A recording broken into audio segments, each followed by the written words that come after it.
Yeah, yeah. I know I've been quiet for a minute, I've been grinding, still in it, I've been counting these digits, excuse me. I know I've been quiet for a minute, but I'm back on my business. If you see me, don't trip, just excuse me. Wrong if I do, wrong if I don't. That's why I do me no matter what, so excuse me. Lie if I do, lie if I don't. The proof is in the story, take a seat and excuse me. The crash came when the cash came. Spend it before you get it like those rookies all on draft day. For the love like it's match game. Hit the ground running, really do it for my last name. They act different when the facts change. I'm not with the tip for tag games. In my own league, I don't chase game. In my own league, I don't hang with lanes. I know I've been quiet for a minute, I've been grinding, still in it, I've been counting these digits, excuse me. I know I've been quiet for a minute, but I'm back on my business. If you see me, don't trip, just excuse me. Wrong if I do, wrong if I don't. That's why I do me no matter what, so excuse me. Lie if I do, lie if I don't. The proof is in the story, take a seat and excuse me. Now how could that be? Talking about... Good evening. Actually, good afternoon, YouTube. We are back here. It's been a while. Sorry. Anger Management Podcast. Anthony, Mike. Mike, what is going on? Hello, everybody. Hello. Not too much, but not too much. Just enjoying the nice weather. It's pretty sunny down here. Warm 90s, all that good stuff. Summertime. But I'm with you. It's been like that here too. It's been 90s. Last week was nothing but high 90s throughout the whole week. But it's starting to cool down a little bit. Today's a little bit cooler, but it's not that humidity. That humidity's hitting. That's the big one. yeah, that's right. We get that down here too. But like you and I know, I mean, here it is, August. We know what that means. It's the first little bit of football. Even though fall's not here yet, it's that taste. We got a little bit. We got preseason to build on. We got some preseason. Like Mike said, folks, it is here. Football is back. Preseason has started. We've seen some starters a little bit more than we have in the past, which Mike and I were just talking about before we got on, which is actually a little bit exciting to see. Obviously, like we talked about, folks, I mean, it's one of those time frames now where we're just kind of in that little bit of a rut where there's just not a lot going on. The NBAs are done. They're in their off season. Football hadn't started up yet, so that's why you hadn't seen us on a little bit. It's just a little bit of time where, Mike and I could take that little bit of time, be with our families, friends, things like that, just enjoy some time away from here, which is not something that we hopefully, like we always enjoy, because we love being here with you guys. But if it gives us time to do that, this is perfect time, because now we're going to start kicking in now that the football season's on, things like that. But also a few other things we'll talk about today, maybe getting a little bit of baseball talks as we get a little deeper into the season now. Things starting to shape up a little more, but a little bit different than what we talked about before, Mike. A lot of teams have changed now. Yankees are up at the top now. They've been losing a lot now, things like that. But we'll get into that too. Some WNBA stuff that we were kind of talking about. It looked like we've kind of been on a WNBA talk. A lot of folks have been on it about how things have been going, but now they seem to be on a decline now with all this stuff going on here. But it's great to be back here. Happy to see everybody. Hope you guys are happy. We are back here too. Just to kind of get the game started. Yesterday was able to stop off. Mike, you ever seen that banana ball or talked about the Savannah Bananas or anything like that yourself? Yeah, like you and I were talking about, but I have not seen them in person. But I occasionally see what they offer as a product on YouTube. Very entertaining. Like you and I were talking about, I kind of got the impression it was a little bit like a baseball version of the whole Harlem Globetrotters, except as you said, you got both sides are Globetrotters having a good time. But all that, but Anthony and his wife went last night, folks. Anthony's going to give you the first-hand experience about what. Yeah, it was like. Luckily for us, it came to Coors Field.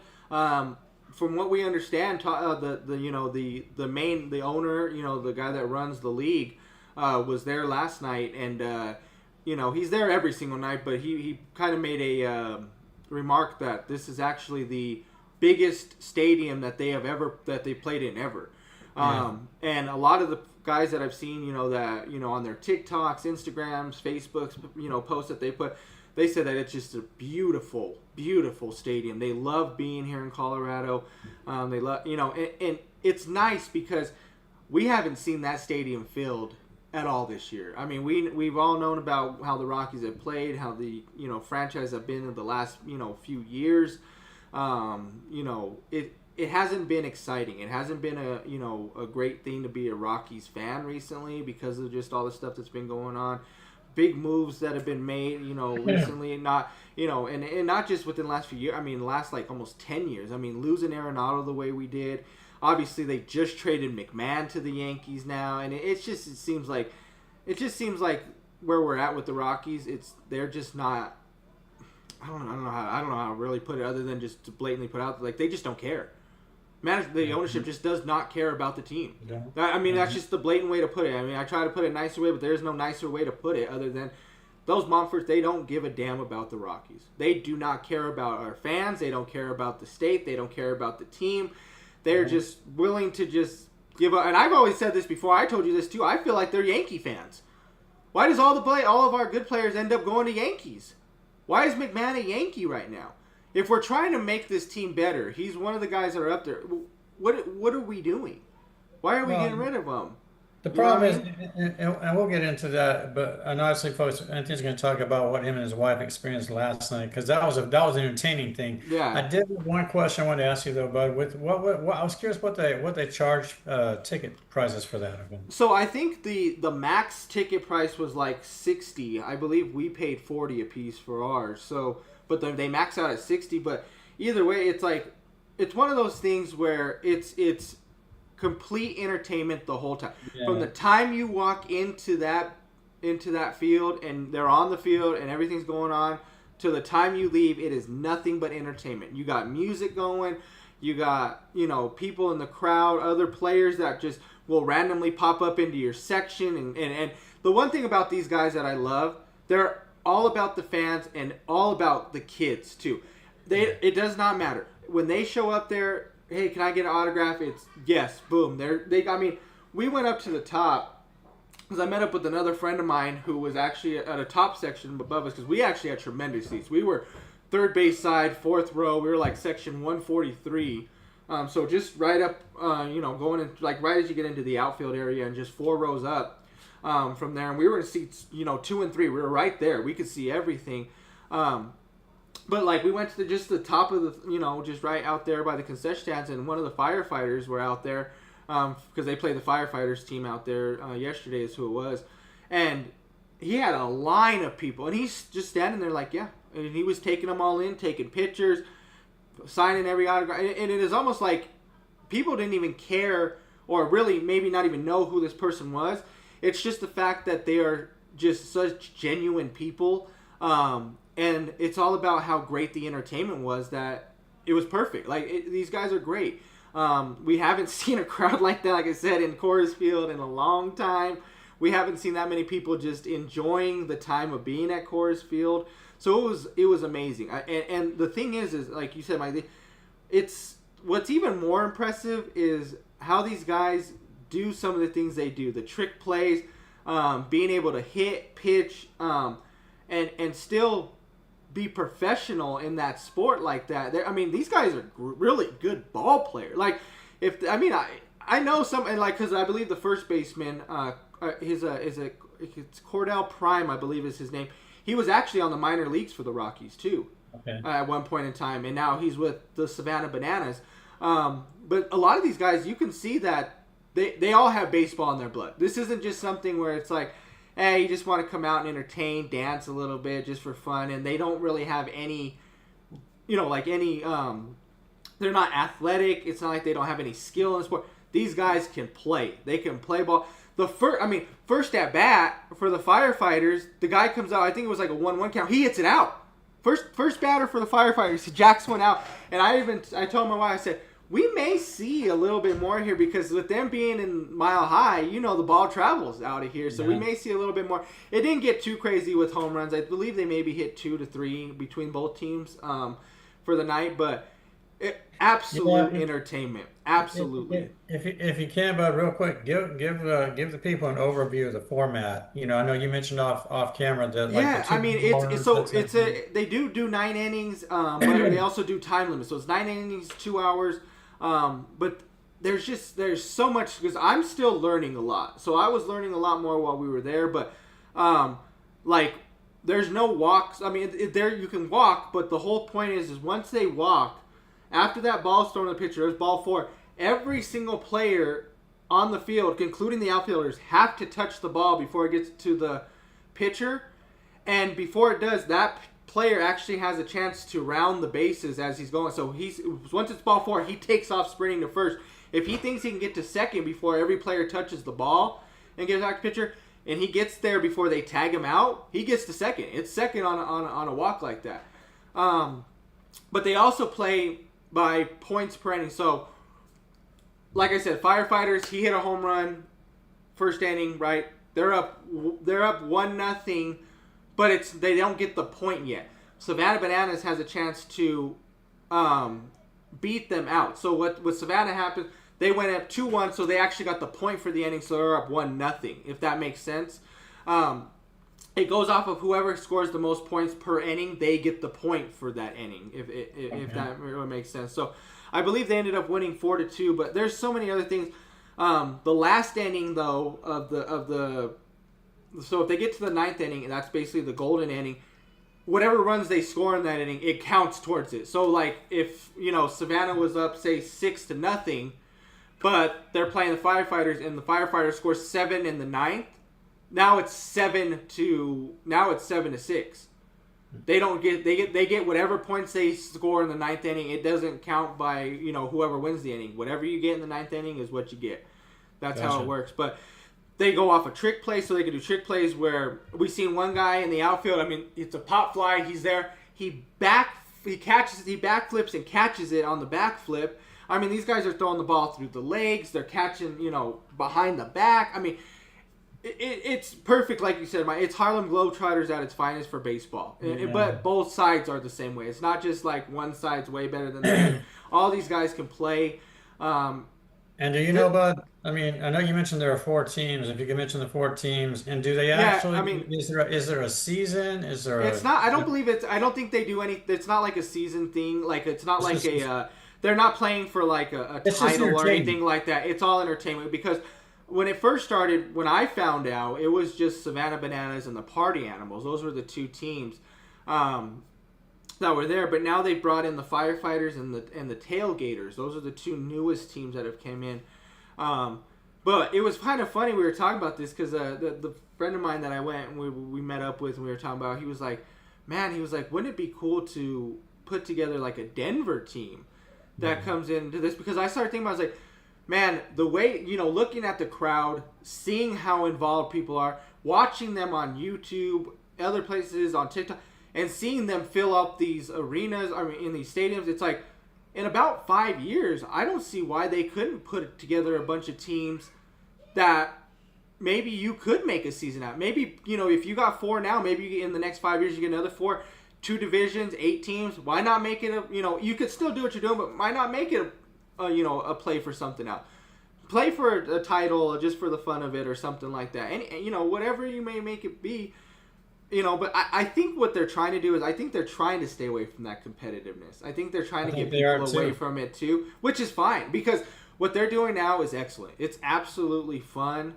I am definitely, if they ever come again, we're going to try. But the hardest thing is man, to get those tickets. I've heard of a lot of people that had trouble getting them, that they couldn't get it.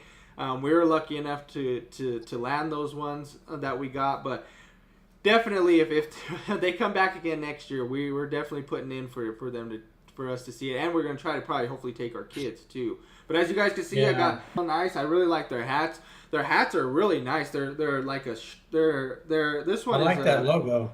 Yeah, and the nice thing is it's not a snapback, but it's a stretch type of one. So it's not like your normal. So it fits real good. It feels great.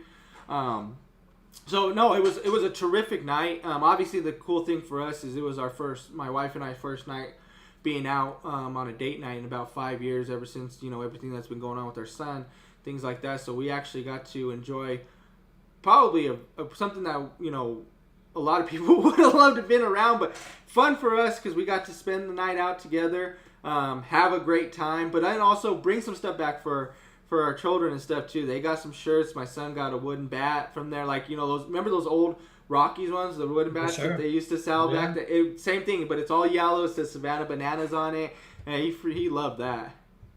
I think it's like you said though, but I think I think it'd be almost counterproductive to transition it to a competitive thing. I think, especially like you and I've talked about with sports, baseball, basketball in particular, the sports tend to become more about the athlete and the money than it Yeah, does about what fans are supposed to be getting, and that's entertainment. yeah. And so for something like this, hence the reason, even decent price tickets, which surprised me when you told me what they were, but you're going out for an entire evening, you're being treated to some entertainment, Oh it's a yeah. nice night at the ballpark. It's you're getting what you're paying for. You're paid Yeah. to be entertained. And these sounds like these gentlemen go out there and they do exactly that. They entertain you. Well, I So will you're say getting this. losing. I will say this. Whatever those guys are getting paid, I guarantee you it's not enough for what they offered. Yeah. Because I'll tell you this right now. We've talked about this.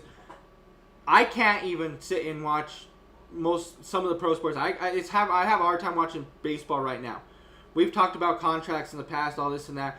Some of these guys getting paid all this money to not show any kind of entertainment, to not show off their abilities like that. And these guys are out here going to just random stadiums, seeing just people every single day. You think about somebody, randomly, I just say like a Ken Griffey Jr. He played for the Mariners. They see him all the time. They get to see Ken Griffey night in, night out when they're home, this and that. He puts on a show, great, whatever. These guys just go for a few days to random places every time and see random people, and they put on a show every single night that they're out there. They don't care what it is, and they are, like I said, they are strictly for the fans. They are strictly for the kids. They're sitting there signing autographs the whole time. They try to make it as fun. I mean, what I mean by entertainment, like it's constant. I mean, there's people in the crowds. They're constantly getting people to cheer. They're handing out stuff left and right. They're throwing balls into the crowd. The one cool thing that I really like about their thing too, that I forgot to mention that's kind of a rule, is any foul ball, if a fan catches it, it's an out. That Oh, player's really? out. Yeah, yeah. Any time, and from either team, That's if a pretty foul cool. ball is caught by a fan, that player is out.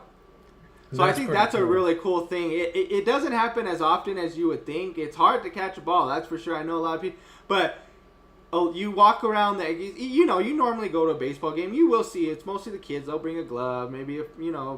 an adult or two, maybe. Everybody's got a glove out there. Everybody's trying to catch it.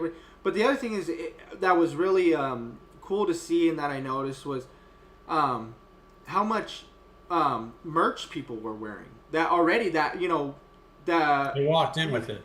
yeah, exactly. When we pull in the parking lot, just walking up to the stadium, you already seen people wearing some of their jerseys and hats and all this and that, and I was like, wow. I was like, I mean, this is the difference that these guys have made out here, and you can tell that, when we were talking about this too, is, when you normally go to a game, sometimes you get one of those games where you just have to deal with those rowdy fans, the drunk Sure. fans that are just bad, and they just want to just yell and be dumb the whole time. Here, people are, yes, they're still drinking, but it's not to be dumb. It's not to be. Everybody's there to just have fun. That's all it is, because you're not really rooting for anybody. You're not rooting against anybody. You're not doing all that extra. You know what I mean? It's just one of those where it's like you're just there to enjoy. It's literally entertainment and just to have a good night out with your kids, with your significant other. Even if you just went by yourself, you're gonna enjoy your time being there. And man, I'll tell you what, they had stands everywhere to get their stuff. I mean, they had them all around the whole entire place for people. So when they went out, just to get in line and get whatever they needed to. And the lines went quick. That was a nice thing too, because they had so many. And they had so many workers there that it went quick. So you weren't standing in line waiting long to get merch. That's for sure. And two things I'll add to that, but this is one thing I noticed now with this new. We talked about it briefly. I think we talked about it in one of our most recent podcasts, but this new women's professional softball league, where I think there's eight Yeah. teams, they play 32 games each. But it's really obviously just getting started. But it allows the collegiate women to continue and have a professional career. But what I've seen of the games I've watched on TV, the attendance is sold out. They go to select cities. They'll stay for a few days. sold out games, but it's more about just it's about a good time. I don't get the impression that they're pricing everybody out of the ability to go to these games. No, yeah, It's new, but it's something that the fans feel better about because you don't have these ridiculous salaries. The ladies don't have attitudes, yeah. and it hasn't. Hopefully, it never reaches that. But I also want to say that recently I went to here where I'm at, the Memphis Redbirds. They're the AAA affiliate Mm-hmm. to the St. Louis Cardinals, um, and so went to a game there recently. What I love about, and I can't speak to all AAA stadiums and stuff, but with this one anyway, you can have a set seat, you know, but able to, started out along the third baseline, but wound up sitting along the first baseline. And this was a fireworks night, so Oh, it was okay. still one of the bigger crowds. But it's a whole different atmosphere. You're not dealing with the ridiculous athletes and prices and attitudes and just like you Mm-hmm. mentioned, I've yet to attend a triple A game, and I've been to quite a few over the years where violence broke out and people acted ridiculous like you're talking Yeah, about. And that's part of the problem that like Anthony and I talk about, folks, with the professional venues is you can't really do a lot of this anymore because inevitably people wind up being stupid, absolutely. and You're it absolutely right. just kills everything. Yeah. But No, no, I totally agree with you on that. And I haven't myself yet been to a AAA game or anything like that. I really want to. I think that would be actually really cool to see. But you're yeah, right. When you go and see, when you go to these, like, even I've been to I've been to a G League game, and we actually had courtside seats for that. One wow, time we got to go, and even there, it was just a real nice, just chill time to be out with the family and just enjoy it. And that's what it should be, especially in professional sports, right? Because you're already paying like an arm and a leg to go to these places, so why would you want to be stupid while you're out there and I'll get kicked see. out or be dumb or even just get drunk to the point where you don't even remember? You go and spend probably, say even if you go for two people, you're probably paying $300 to $400 for the tickets already. Then you're paying another $100 probably on the drinks that you're buying because you're getting drunk all night. Then you don't even remember what happened at the game because you're all drunk and being dumb, or you get thrown out and you don't even get to see it. So it's like, what's the point? You just basically threw away all your money. See, and this is kind of like what I wanted to sort of segue into because you mentioned it briefly with the WNBA. This is exactly why the WNBA is in the process of killing itself. They are absolutely in the process of killing their product. They are Yeah. shooting it right down the toilet Yeah. because the players are becoming petty, the players are becoming combative.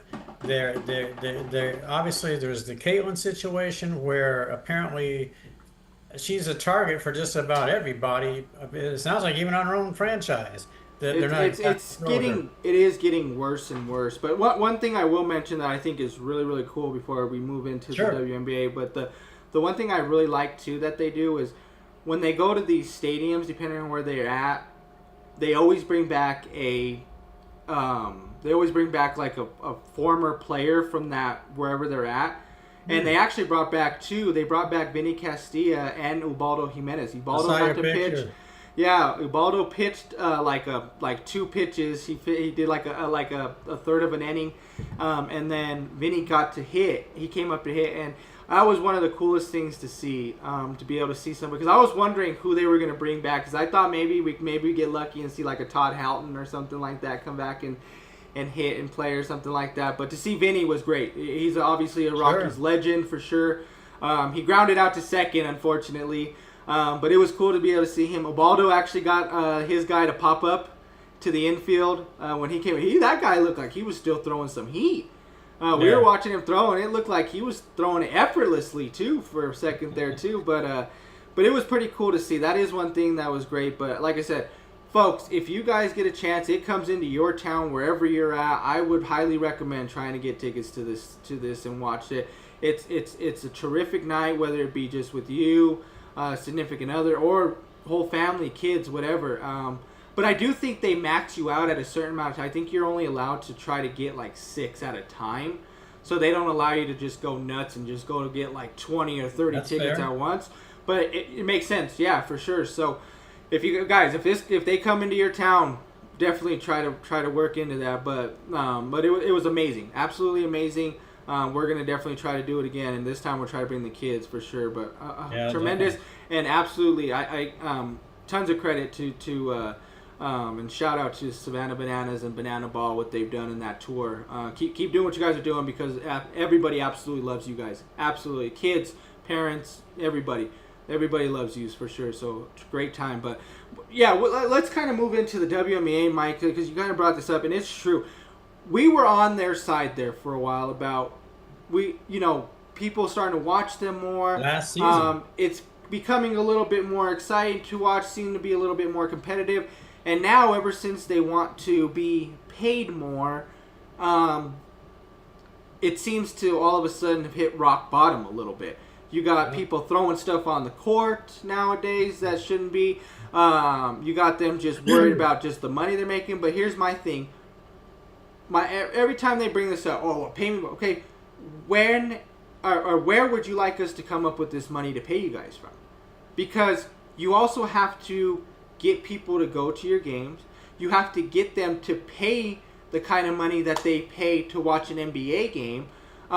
You guys are on, you guys do have contracts to be on, ESPN things, but there's NBA TV, there's NBA, the League Pass, where people spend $400 to $500 to watch every single game on there. There's no WNBA League Pass.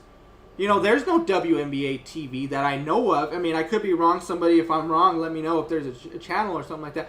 But you still don't see every single arena getting sold out. You don't see a lot of people there throughout the whole entire season. I mean, where would you guys like us to come up with this money to give you that money that you think is fair? Now, do I believe that the contract isn't completely fair for what they get? Yes, but you're trying to say pay what you're getting paid as an NBA player. I would like to know. We already talked about this, Mike. We already say there's guys in the NBA, NFL, MLB, all those major sports that get contracts that they don't deserve already. Sure. You know what I mean? So you please tell me which WNBA star deserves $100 million. It's not only that, but it's through the entire history of the WNBA. They have yet, for any one season, to generate positive cash flow. They have never finished in the black. They're always in the red. Now, with that new contract that you mentioned, there's potential for that. I get it, but they have never finished in the red. Always in the black. And so, the NBA is the one that's basically they're taking over. They're the ones that have to take over whatever they can't afford and pay for. And now all you do is you create this petty jealousy over a person who's coming to your league as a potential generational talent for your league. She's a financial magnet. Girls love her. Kids want to be her. And yet you've channeled this into a racial thing. And so now not only do you have this other person, Angel Reese, who has improved her game. You and I have talked about that. Here she is now missing, I don't know, maybe she's going to miss the rest of the regular season. Apparently this back injury is so egregious that she can't even, I've heard nothing about this. I hear nothing about, where she's at, where her treatment's at. All I hear is she's just miss. Caitlin, unfortunately, now continues to miss games because of the groin issue. But here are two of your biggest marquee names that can't even play. And now Indiana's also suffered additional injuries with two of their players. So Indiana's playoff, possibilities are starting to diminish. Chicago never had a playoff shot in the first place, and that's with Angel on the court. Yeah. So all these, and then you see all these other these teams and these girls, these ladies, and I see some of the fouls they commit, and the arguing and the bickering and talking back to your coaches. I've seen even Angel Reese talk back to her coach. And yeah, like you said, but here's this league and these girls threatening to strike, and all you're hearing is then go ahead. And that's the problem, and it sucks for them because the threat doesn't mean anything to anybody. you guys can go ahead and strike, and nobody's gonna know the difference. I'm sorry, it's just true. It's true, and it's not me just being negative. I'm not just. It's just the truth. If the WNBA strikes, they don't play. It doesn't affect anybody but them. So that's the other thing. You want to strike, but you want more money. Well, so you think just leaving is just all of a sudden just going to be like, okay, well, we'll give you money. No, they're going to be like, okay, well, fine, we'll just go ahead and keep watching the NBA. We'll keep watching MLB. We'll keep watching. Football's coming up, guys, so we don't really care if you guys are here or not. It's just the truth. It's just the blatant truth right now. Is you girls can do whatever you want, and it's not going to affect anybody but yourselves.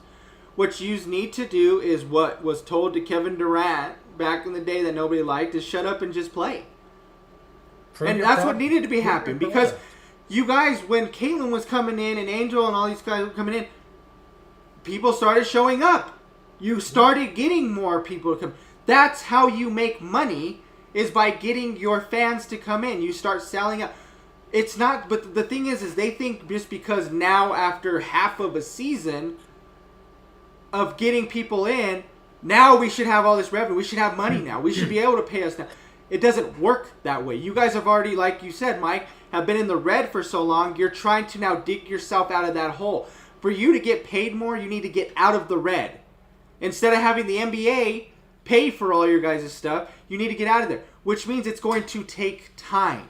You have to give yourself 5 to 10 years probably, which I'm sorry to say this, it does suck, because I'm sure some of these WNBA players, they're going to be, the really good ones, they're going to be at the end of their prime or already out of the league, retired by that point, but that's just the way it works. I mean, when the NFL first started, how much were these guys getting paid, right? They weren't getting paid millions. It took time. These guys didn't start getting...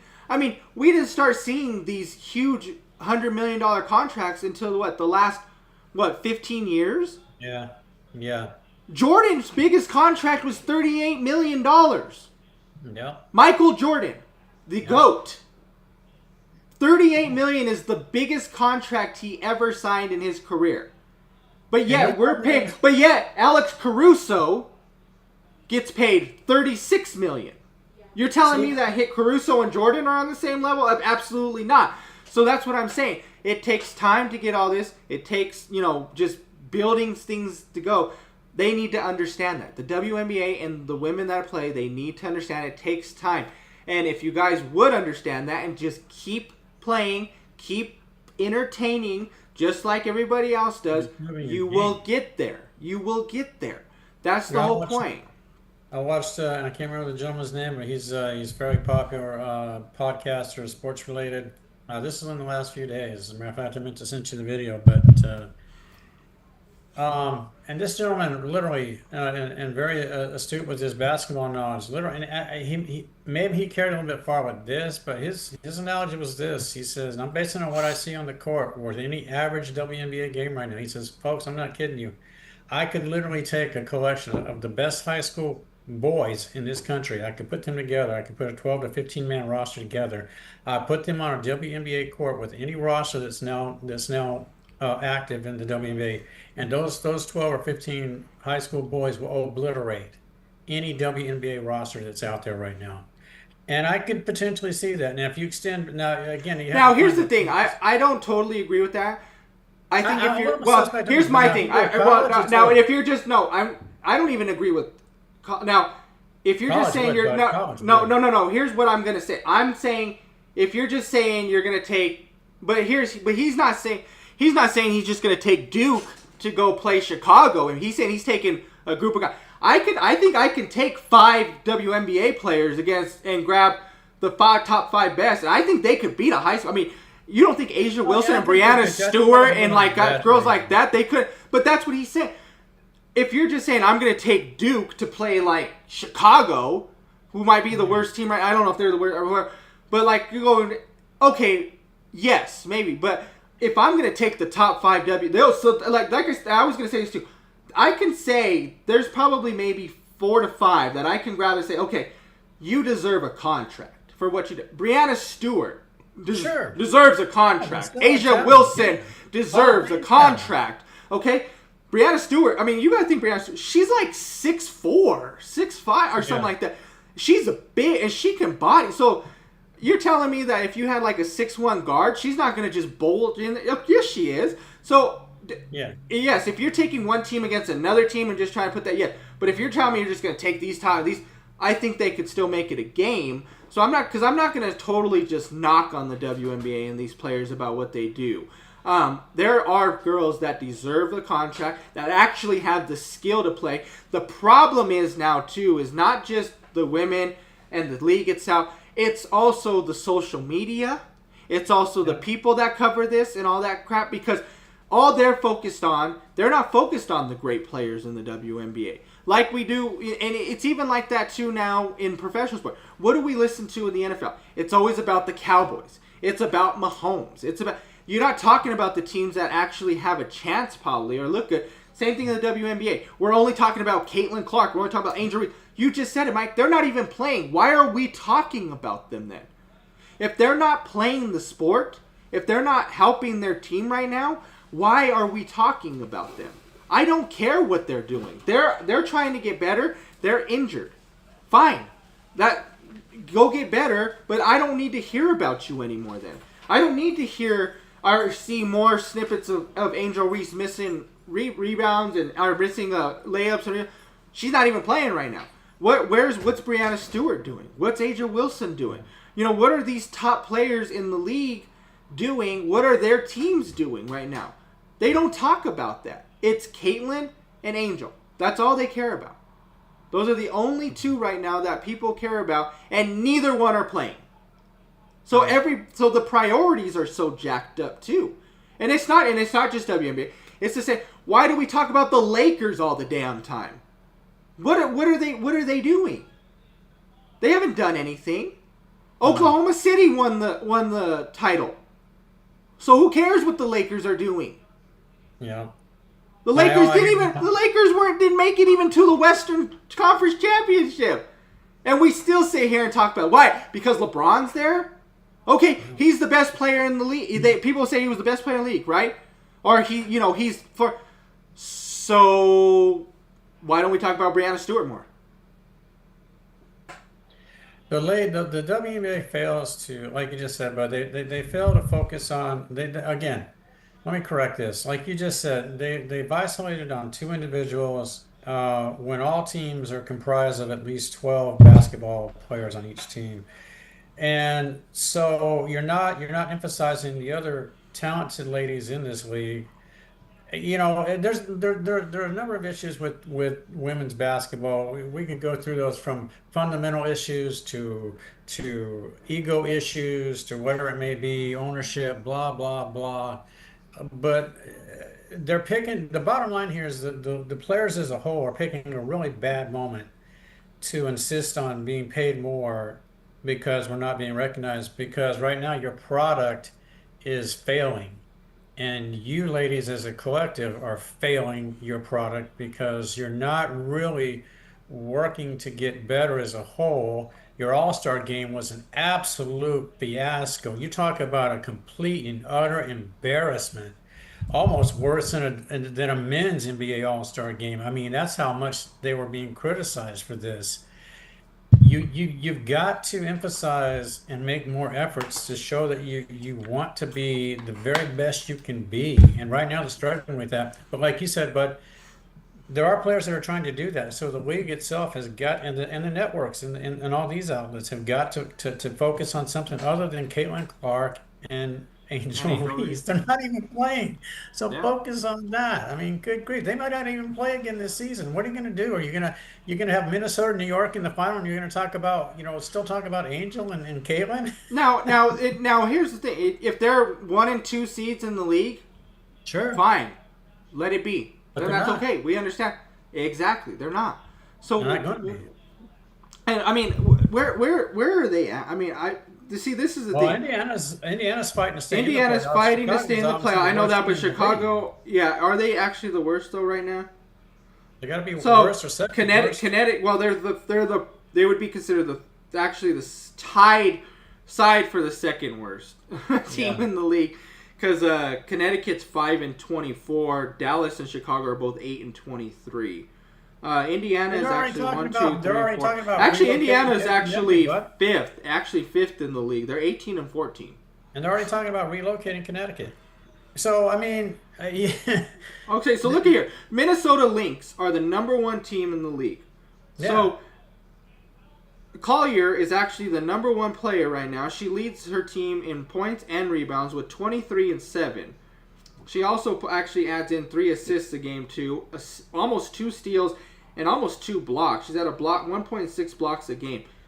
That's terrific stats for a player right there. That's terrific. Why are we not talking about her? So let's look at the top scorers. So we have Nafisa Collier is number 1. Asia Wilson, who I mentioned. You got Kelsey Mitchell, Sabrina Ionescu, and Kelsey Plum. Those are your top 5 scorers in WNBA. You don't hear about any. Kelsey's been in a little bit of some of the stuff, but she's had her say about certain things. But those top 4, you hear nothing about. You hear nothing about them. And going through these lists of leaders right now, the only person you see, we talk about Reese and Clark, right? They are not on any of these lists other than Reese for rebounds at 12 a game. She's number 1 in rebounds, averaging 12. So why do we spend our time talking about them? They're not leading in points. They're not leading in steals. She's leading. Reese is leading in rebounds or whatever. But her team is trash. Indiana's doing great, but no Caitlin Clark. So it's not like Caitlin's out there leading the pack saying, "Hey, we're running this team." So why is it that we focus on just those 2? And we're never going to figure it out because that's all social media. It's because we figured it out. It's social media, and that's where you get the most hits from. That's where you get the most views because that's all we care about now. All we care about is social media. All we care about is how many. We do this show, our anger management podcast. We do it for the fun. We do it just because we enjoy talking about sports. We enjoy just trying to give our input, our advice, our opinion. Just to kind of enlighten other people that may not know about certain sports or back in the day stuff. Yeah. Whatever it may be, we just do it for the fun. I'm not sitting here looking to get millions of views on whatever we do. If we get it, terrific. Sure. Great. But at the same time, this isn't what we're doing it for. We do it for ourselves. We just do it for the fun of it. And I think a lot of people, when it comes to social media and all this other stuff, they forget about that. That kind of goes away because it's all about, I don't just to have a little podcast. I don't care about having a channel just for the fun of doing it. I want the views, so I'm going to go after whatever it may be. I'm going to dig deep to bring up dirt on someone to make somebody look as bad as possible, or I'm just going off of whatever needs to be talked about. That's just what it is. That's where we're at. That's just what it is. That's where we're at with social media, and it's sad. With social media, and it's sad. It's actually really sad. It's actually really sad. Because you remember too, Mike, right? But this is also taking away. But this is also taking away. Well, here's what I was saying. Oh, hold on. I'm losing internet here. Can you hear me? Are you good? Can you hear me? Let me. Give me 1 second. Hold on. I can hear you. I can't see you. You froze up on me. Yeah, hold on 1 second.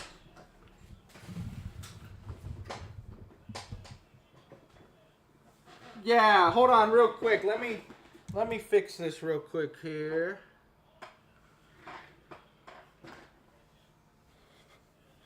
Yeah, what the heck is going? You know what? I wonder if. Let me check and make sure. All right. Let me check something here. All right.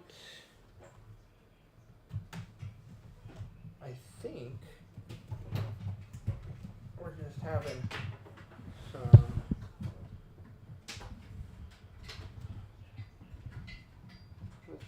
will hopefully make a difference here. All right. Let's find out. All right, can you see me now? Are we good? All right. Sorry about that, folks. So, all right. Good. Now we are back. But to your point, the problem with social media too is that it also affects the athlete, and I can use Angel Reese as a prime example. As you know, I know she's got her own thing going on numerous platforms. But when you have that much, you can't commit to the refinement of your own game as you need to. You just can't do it. It's just an allow for it, and that's another big problem. And it's not just Angel. It's a lot of the WNBA, NFL, NBA. Maybe I can't speak on hockey, but these type of things. That's just like Bud said. That's the society we're in now, and that's what's going to stay. One thing I was gonna mention too, Mike. You remember obviously watching, back in the day, maybe in the 90s, right? We remember watching the shows that used to be on, whether it be like an NFL Countdown or whatever. They talked about the teams that they thought was going to be good for the season. They talked about all the teams that were going to be good, right? They didn't just focus, and that's the part that sucks. Every single year, it's why do we focus on the Cowboys all the time? What have they done recently to keep us in the loop to say, let's keep talking about the Cowboys? Let's keep going. Chiefs, I get that. Nobody talks about Chiefs, but now it's Chiefs mania all the time. We have to talk about Chiefs. Okay, I get it. Yes, but they're relevant. So people get mad about, well, we talk about Chiefs. They're relevant right now, folks. That's why we talk about them, because they're good. They're part of the teams that keep going to the Super Bowl. They're in the conference championships in a day. But the Cowboys, why do we talk about the Cowboys? When's the last time they've been to a Super Bowl? When's the last time they've won a Super Bowl? And we're sitting here every single time you turn on to any of these shows, ESPN, Fox Sports, whatever it may be, people with pocket, Cowboys this, it's their year, it's never been their year. Since 96 or 90, whatever the last one they won, 95. It hasn't been their year since 1995, folks. We're in 2025. This is why we shouldn't talk about it, but we still do. Yeah. You know what I mean? And here's the other thing. Like, people are always mad. Well, all the people talk about is Tom Brady. Because he wins. He's relevant. The Patriots were talked about all the time because Brady was there. He was winning. How many people talk about the Patriots now? How many people talked about the Patriots when Brady went to Tampa Bay? No, the focus got turned from New England and went to Tampa because who was relevant? Tom Brady. He's relevant. Back in the 90s, they talked about the Bulls. Why? Because Jordan was there. They were winning. The reason that the stuff was better to watch back then is because they talked about what was relevant, who was good, what teams, not just to randomly pick. Oh, I'm just a huge, I'm just a huge Washington fan. So let's talk about Washington. And figure out what they're going to do this year. No, because they weren't good back then. Now what we need to get back to is talking about all the teams that are good, and the ones that are subpar, leave them alone. Let them come back up, like a Cowboys team, until they can show me that they can get back into the playoff race, push for the championship, maybe even get to a Super Bowl. They're not relevant. We don't need to talk about them anymore all day long. And because all you're doing is you're just giving Jerry Jones all this publicity to sit here and talk all day long when this guy needs to already be out of the freaking league. Sell the Cowboys, get out and stop doing it, because all you're doing is ruining your team. You want to talk about the Cowboys, guys? Here's your problem. Get rid of Jerry Jones because he's ruining your damn Cowboys. And he's been ruining it for the last 20 years since you last won a Super Bowl. There's your problem. It's not Dak. It's not your running back situation. It's not your wide receiver. It's not your coach. Those guys, they go out there and they do what they can. It's your damn owner that doesn't let these people do what they're supposed to. He doesn't let them do their job. He doesn't let the coaches coach. He doesn't let the scouts scout. He doesn't let the quarterbacks play quarterback. He doesn't let them do their job. He's out there basically as a, running them saying, this is what you're supposed to do. This is what you have to do. Why? When is the last time you've seen a player like Michael Parsons say, I'm ready to get. This guy is an all-pro, one of the best maybe could be the best defensive player in the league right now.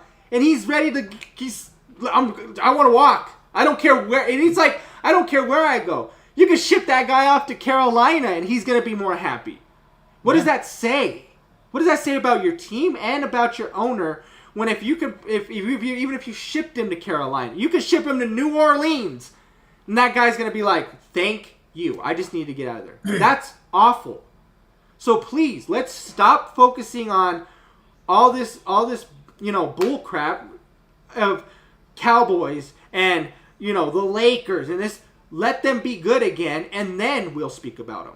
See, and I can use this to segue into something else and to your point about social media and its influences on, and I'm talking about not just the established platforms, I'm talking about anyone and everyone having something to say about anything and everything now sports related, and it extends beyond that with entertainment. But anyway, if we were to go back 30 years, like you mentioned, but all I'm hearing right now, and you've heard it too, and this would not be there if it weren't for all the availability that people have now with social media to make their comments and their statements. If this were 30 years ago, the game that Shedeur Sanders played on Friday night would be relegated to select,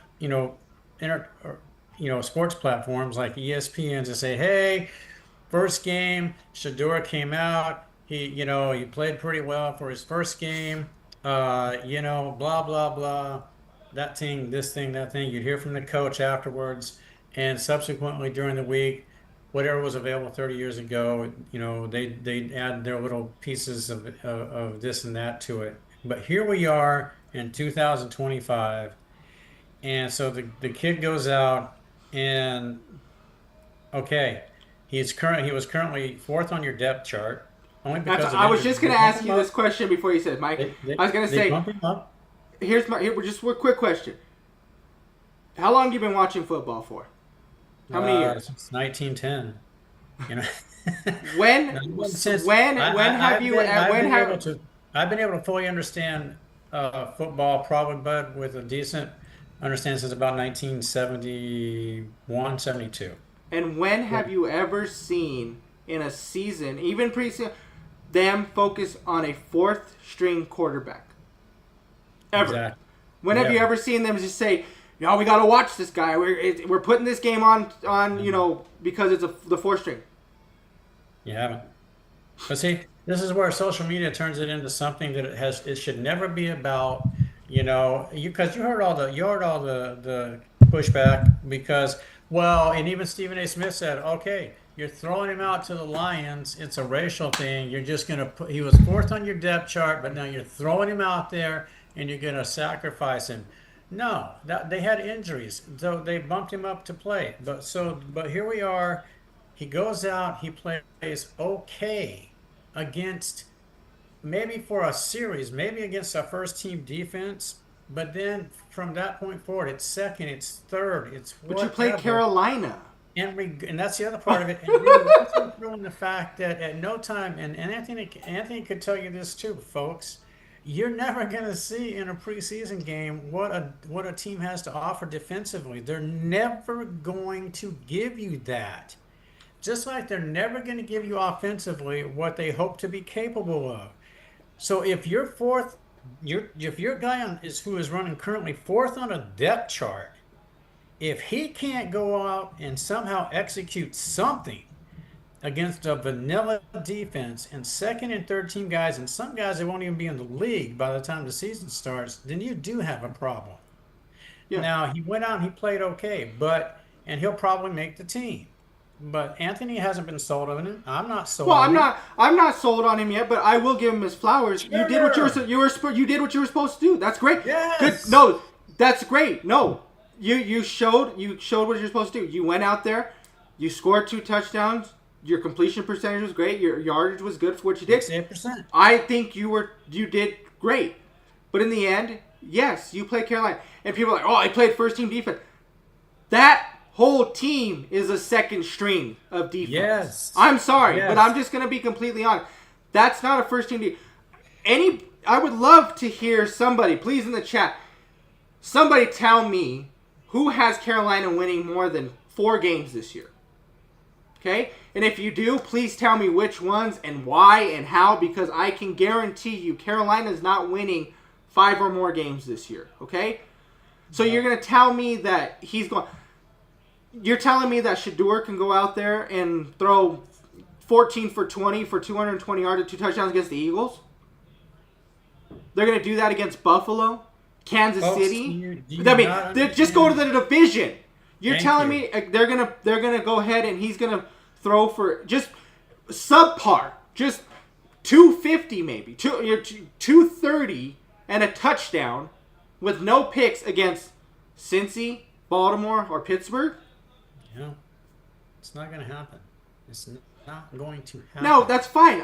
Learn. This is what you're supposed to do. You go out there, and I hope you're learning from this. I hope it's a good thing because you weren't supposed to be anywhere close to the field yet. Flacco probably could have been out there. You had Watson that's out there. You got Dylan Gabriel who they drafted. For the love of God, they brought Tyler Huntley in because they're running out of players. Yeah. You could have. There's no way you should have seen the field. Injuries happen. Now you made the best of it. Good for you, Shador. I'm glad you made the best of it. I'm glad you actually looked well, but people don't get over the hype. It's still preseason, and it's still Carolina, okay? Let's wait. Pump the brakes a little bit. Let's get to the season. He's not starting. We already know that. He's not. There's no way you're for. Now, then again, it's Cleveland, right? So they could be. I mean, Cleveland's just as bad as the Rockies right now as far as the NFL, right? I mean, it's just they're just so bad with everything that they're doing. For the fact to even have Deshaun on your team, but they don't have a choice because they gave him that damn stupid contract. To have Flacco on the team because for what? You got a 41, 42-year-old quarterback that's way past his prime who's not going to do anything for you? Drafted Dylan Gabriel, which I don't think is a terrible pick. I like Dylan Gabriel. I think he can make it work. He hasn't looked good in practice, though, so you got to work with him. Then you have Shador, who is a good quarterback, in my opinion, but he lets his head... He's a head case. He lets his head get too much involved. He's all about, the bling and just showing off and this and that. You can't do that in the NFL because guess what? The more you try to show up somebody in the NFL, you're going to get your block knocked off is what's going to happen to you. Okay? You're not your dad. Your dad was special. Your dad is an NFL legend. He did what he was supposed to do, and he proved it each and every day out there. You're not him. You're not going to be him. Okay? But you need to learn from this. And I hope Deion's out there telling him, hey, this is a good thing for you. You've looked good. But then again, this is Carolina. So you need to keep progressing. You need to get back in. I don't care what you need to go work at film. Go, work on your pocket presence. Ask for the coach. The coach isn't going to hate you for saying, give me some more reps in practice. They're going to enjoy that. But it's not because why? What am I wearing today? What am I going to show up in today? How am I going to look for game day? It's so dumb. And it doesn't just start there. I mean, even going into the Raider game, right? You got Geno Smith and Max Crosby flipping off the crowd in Seattle before the game starts. And then you're down 16-3 throughout the game. Geno, it's preseason. You're going to play 2 or 3 snaps probably. Okay? You're not going to do anything against this team. And even if you do, flip it off the crowd in a preseason game, those fans are laughing at you, dude. It's preseason. Like, this team's nothing. This game means nothing. Did you see the 2 quarterbacks for the Giants walking off the field in Buffalo? Literally talking I didn't see that. Like, I didn't see that. I did see Jackson Dart though throw a pretty good. He looked pretty decent, and he threw a good too. Was he one of them? Do you know? Or was he? Dart DeVito walking off the field, holding up a phone, talking into it, and more DeVito than anything. But it goes back to social media.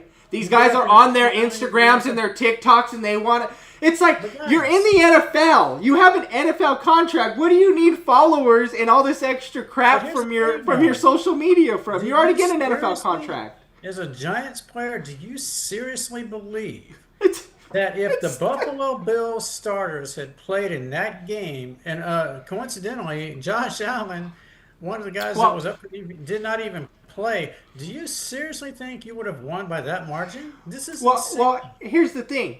Why people and then like we just talked about why is everybody mad? Why you're always talking about Mahomes. Mahomes always. Do you see Mahomes out there with phones and talking about TikTok and stuff? Do you see Josh Allen? Do you see Joe Burrow, Lamar Jackson? Do you see these guys with their social medias posting left and right, all this and that? No, that's why those guys are constantly in playoffs. They're leading the division, winning divisions, and in Super Bowls or in conference championships because they're focused on the game. They're focused on winning, getting better. They're in the gym. They're doing, working on their play style. Whatever it may be, that's the difference between now and what it used to be. Yeah. Mike, would you ever see Elway, Marino, Callie, those guys out there, worried about what they're saying on social media, worried about what the media says about them? No, they went out there and they just played. Dan Marino never won. He went to Super Bowl once. Never went back again, never won one. Kelly went multiple times and still never won one, but they're still considered great because they kept showing it. Yeah. These guys, you're never going to see DeVito. You're never going to see Sanders. You're never going to see Dart on all these lists of top-tier quarterbacks because they're only focused on social media, TikToks, and Instagram posts and things like that. They don't care about the game. That's the difference between the game now and what it used to be. And that's why these guys that, like you just mentioned, Bud, these guys that are committed to winning, that's why they'll continue to rise to the top if they're not injured, season in and season out, because they're focused on what they're supposed. Nobody even knew that Josh Allen got married. Not really. I didn't know it. I didn't know it until like a week later. I didn't know he got married to Haley. I knew they were dating. I didn't know they got married. But Josh, I mean, this is a Hollywood actress, and you don't know that he's out there getting married to this lady. Because it's kind of like what you talk about, but it's not just on the field. They sort of keep their private lives private, I mean, for the most part. I mean, You're supposed I to. just saw. What does I that just saw matter? where Lamar, what did he do? But I want to say that he paid off. Shoot, whatever it was. But when he was really struggling and trying to find himself like a coffee shop or something like that in the area, this couple that's owned it forever. He paid off their mortgage or whatever it was on the Oh, I shop or didn't something see like that. that, or he just donated a whole bunch of money to them to keep it going Oh, because nice. there's a sign up and I can't remember what it says, but essentially it speaks to them, sort of contributing to his success. Okay, I And didn't see so that. No. I didn't know anything about anything like this. And you and I originally I was not a big Lamar fan. He's sort of come around a little bit, to understand he's better than I gave him credit for. Blah blah blah. But even away from the field, Lamar Jackson, I've never heard anything about this dude. I don't hear about a bunch of negative crap. He just seems to drift off, and you don't see him on a yacht, What? or at a party. Here's a perfect example. What happened? Remember when Mahomes, his brother was getting all I this know, stuff. I His know, brother, and his wife. his brother's wife. They were getting all this stuff going. How fast did that get shut off? And now you don't hear nothing because I'm sure he went in there and said, "You guys need to knock this off. You're not Yeah. coming back again. You won't see a Super Bowl. His You won't wife. see none of this stuff again if you guys don't come." And now, when do you hear anything about either one? You hear nothing because I'm sure Mahomes, and that's what you respect about those guys, and why, like I said, they're always there for that reason because they focus on something more important, which is the actual game. Yeah. Getting better and making their teams better. And that's why they're always there. Don't get mad because you're like, oh, they're always winning. Yeah, because your quarterback would rather get his views up instead of getting better on the field. That's why Yeah. your team sucks. Yeah. So the last thing I'll say, because we kind of started with me talking about Shador. So Cleveland fans, I get it. You haven't had a quarterback since 1910 or 12 or whatever. I get it. You guys are desperate. But understand this, as Anthony will also tell you, that teams collect game film. And slowly but surely, Shador is going to have game film for these teams to refer back to. And it started with Friday night. So I'll give him Bernie though. We'll give him Bernie Kosar. We'll give him 89, 80s, the 80s. We'll give Cleveland. Hey, Bernie wasn't bad though. Bernie wasn't a bad quarterback. Bernie Kosar was not a bad quarterback. I know Mike's sitting there talking about Otto Graham. That's the greatest quarterback that they're going to have in their franchise. But in the end, Bernie was good. Bernie was a good quarterback. We'll give him that. But I mean, folks, like I said, it's a different time frame now, and I get it. I mean, it's just, so we're sitting here, obviously, we're sitting here on social media talking. We're on our stuff, but the thing is we're not athletes. We're not getting paid contracts, and nobody's giving us money to do what we're supposed to be doing. We're just here for fun. Time away from the camera as opposed to putting in the time in front of the camera. Approach it that way. All the legends will tell you that, and your game will probably develop. Stay away from the camera. Focus on what makes you money. It's true. It's no lie. But I mean, let's kind of let's just get away from this a little bit. Let's just get in a little bit of football. Mike, the Broncos finally played. 30-9, they beat the 49ers.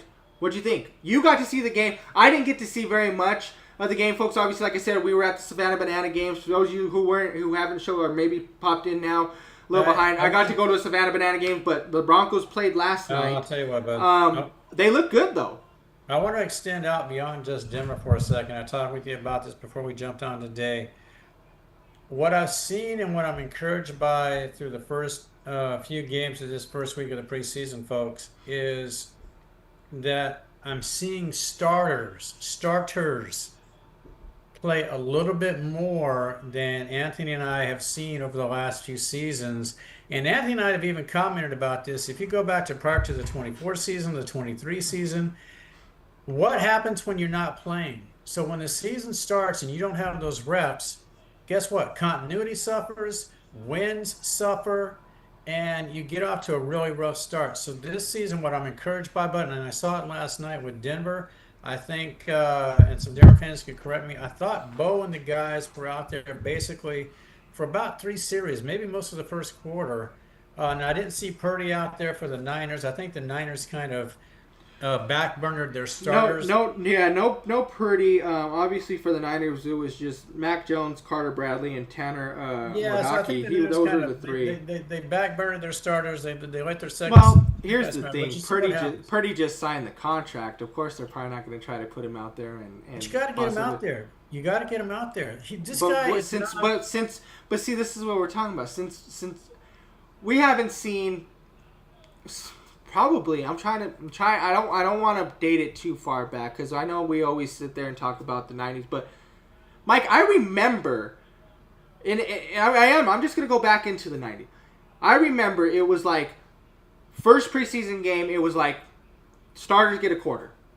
Yes. Second preseason game, you get the half. Yes. Third preseason game, you got to the third quarter, possibly fourth, depending on how close it was, and then the fourth one. Nobody played. You get to rest. Yes. You get to do all that. That's what it used to be. Now, it's nobody plays. If you are a multi-million-dollar contract person, if you're an all-pro, you're the superstar of the team, you don't. And it's not even, hey, put on your uniform and sit there at the team. It's come in your street clothes. You ain't seeing anything on that field. Nothing. Yeah. Exactly. You know what I mean? And I think that's terrible. This is why, and this is another reason, this goes back to this that we talk about, this is why we see injuries. You know why? Because these guys that are superstars and stuff like that, they're only getting practice in. What do they do in practice? Nothing anymore. There's no contact. You see in all these training camps, and I get it. They have to have, I love that they're doing the whole, cover their helmets to prevent the head injuries, do all that stuff. Great. They should have did that a long time ago. That's why some of these guys are suffering for some of the things. But that's the one thing I'm okay with. But you're still not in contact. These guys, you watch them. They're not running full-speed sprints when they're doing their post patterns. They're not cutting hard. They're not doing the extra stuff, cutting back on a running back.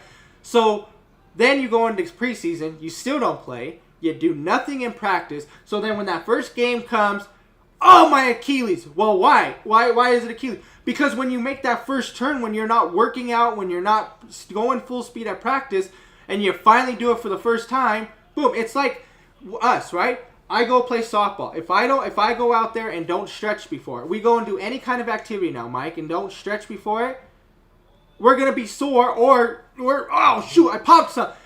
Yeah, because you didn't stretch. You didn't do what you're supposed to do. Same thing with these guys. They don't do anything. Why? And then they're like, oh, well, now the season's done because they lost such and such.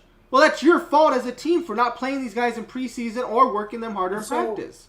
Yeah, so now let's go back to, you asked me about Denver and Bo. So good point, case in point. So I watched, roughly about the first 3 quarters. And to your point, Bud, the defense looked pretty solid.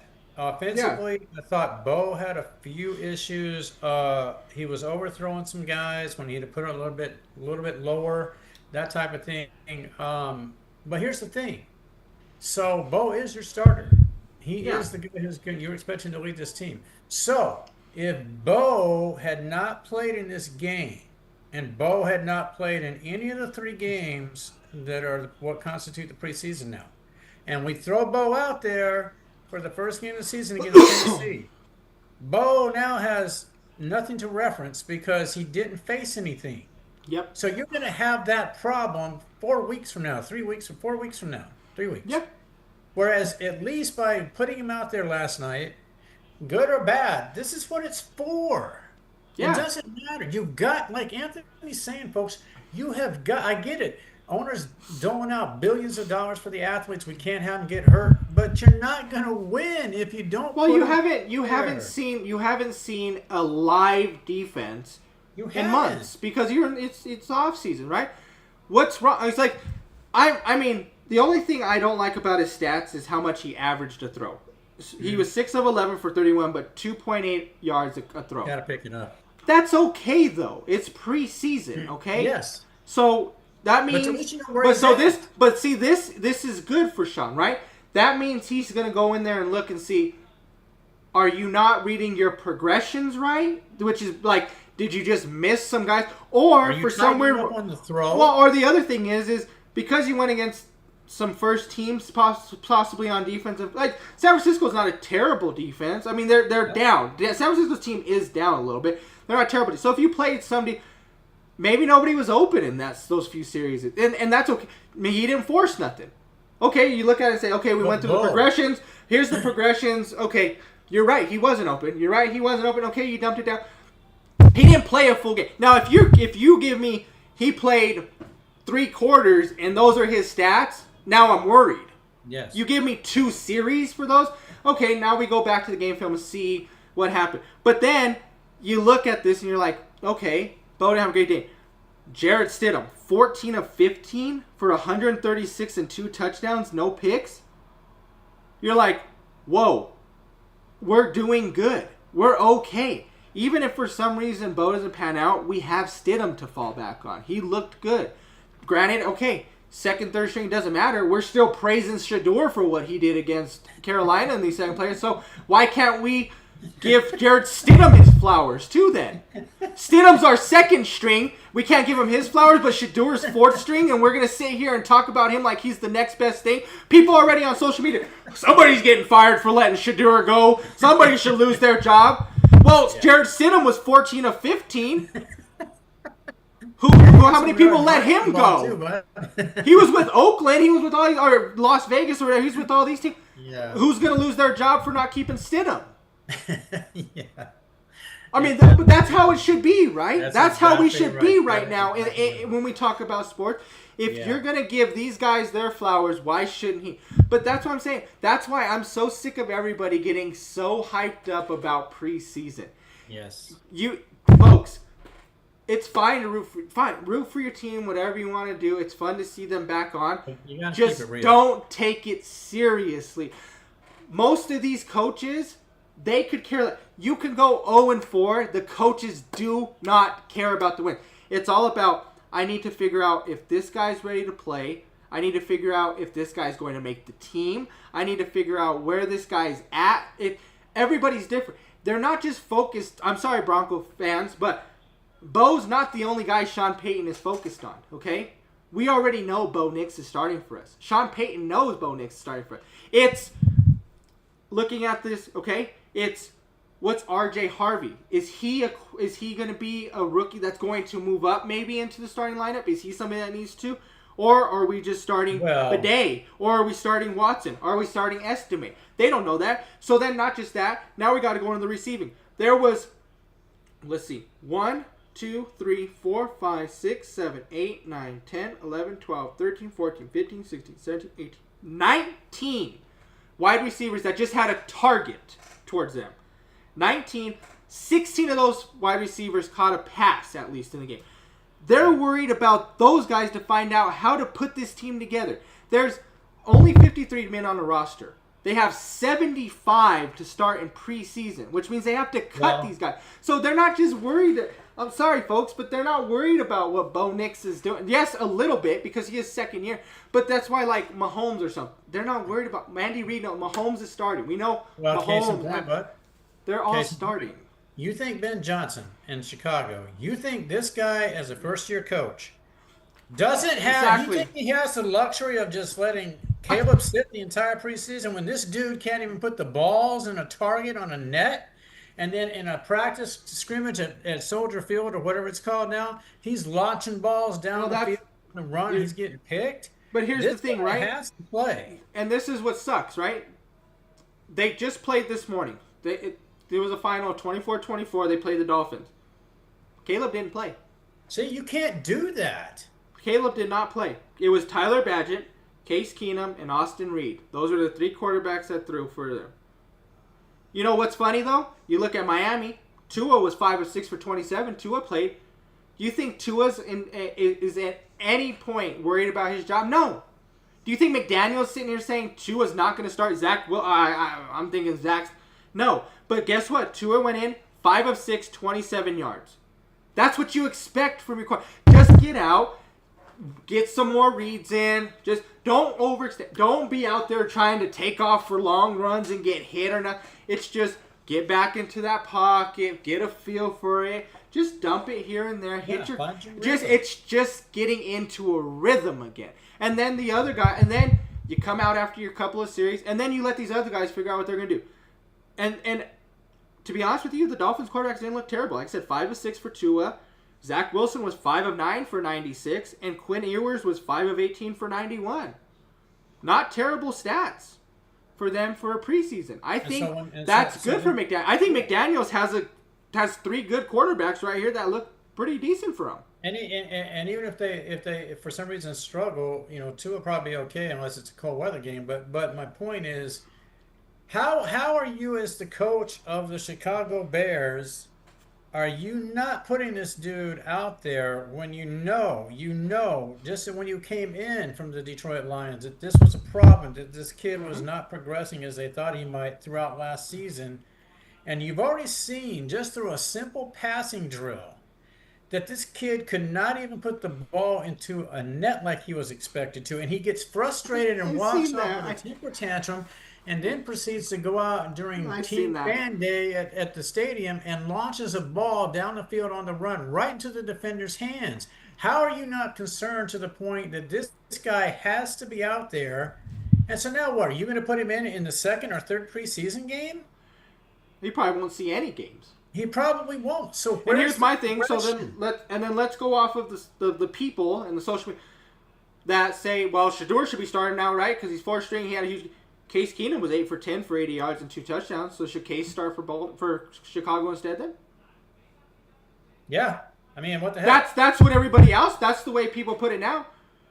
Shedeur is 4th string, and he put up those numbers. Oh! Somebody's losing their job. Oh, he's got to start now. Okay, well, Caleb did nothing. He stood on the sideline. Case Keenum looked great. He was 8 of 10. That's for 80 yards and 2 touchdowns. He should start then. He had a passer rating of a 139.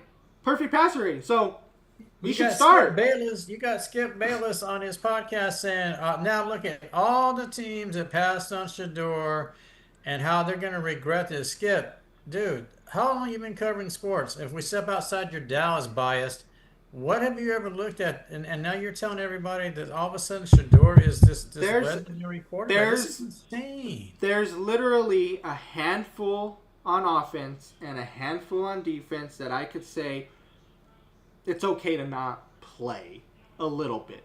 Maybe not first game or something, but A get him handful. back. A handful, like you said. There's obviously Josh Allen, Joe Burrows was out there. A Mahomes, even on defense, a Myles Garrett, T.J. Watt. I get if you don't want to get them to play, fine. I understand. They've proven time and time in that they can still play this game whether or not they play preseason, and they do it at top tier level. Fine, I get it. You want to sit out Myles Garrett, you want to sit out T.J. Watt, you want to sit Mahomes, you want to sit Allen. Fine, I'm okay with that. But you're telling me Caleb Williams can't play? What? Why? After what you saw? Why is he not playing? What has he done? What has he done in the league so far yet? That proves that he shouldn't. That he doesn't need to. I said, Caleb, if I'm the coach of that team, bud, I'm not kidding you. If I'm Ben Johnson and I saw what I saw into that net, he would have played the first half against the first team, second team, third team. So you show me that I've got nothing or not as much to worry about as you're showing me in practice, because there's problems and there's significant ones. The coach of Cincinnati specifically pointedly said, I want to get Burrows out there with the receivers and the offense because we have started out the seasons slow. We put ourselves in a hole, so we need to have some continuity. This is Joe Burrow, and I guarantee you, like you said, but Joe Burrows has said, hey, put me out there. Let's get some reps. I'll sacrifice money. Let's get this dude in here. Let's get Henderson in here. We need everybody on board. Let's get these guys. But you're not concerned that Caleb Williams can't hit a square on a net from about 20 yards away. And he doesn't play. This is not a concern. And he doesn't play. Flat-footed. And he walks off in a tantrum, and you're not concerned about this. Then you should just go and you should call whoever you need, Bob Avellini or whoever you want. Go call Jim McMahon and see who can come out and play for you then, because that's your best shot. You are not playing in a simple division. You have Detroit, Minnesota, Green Bay. These teams have defenses, and they will crush this kid. And you have no concerns. You, Ben Johnson, who played in that or coached in that division, and you have no concerns that this quarterback can't hit a net. And we were just talking about like Vegas, right? When the whole Geno Smith thing. So you're gonna come out. So you're gonna come out and do that, and you're gonna go 1 for 3 for 15 yards. Now, why are you doing that anyway? I thought, you weren't even.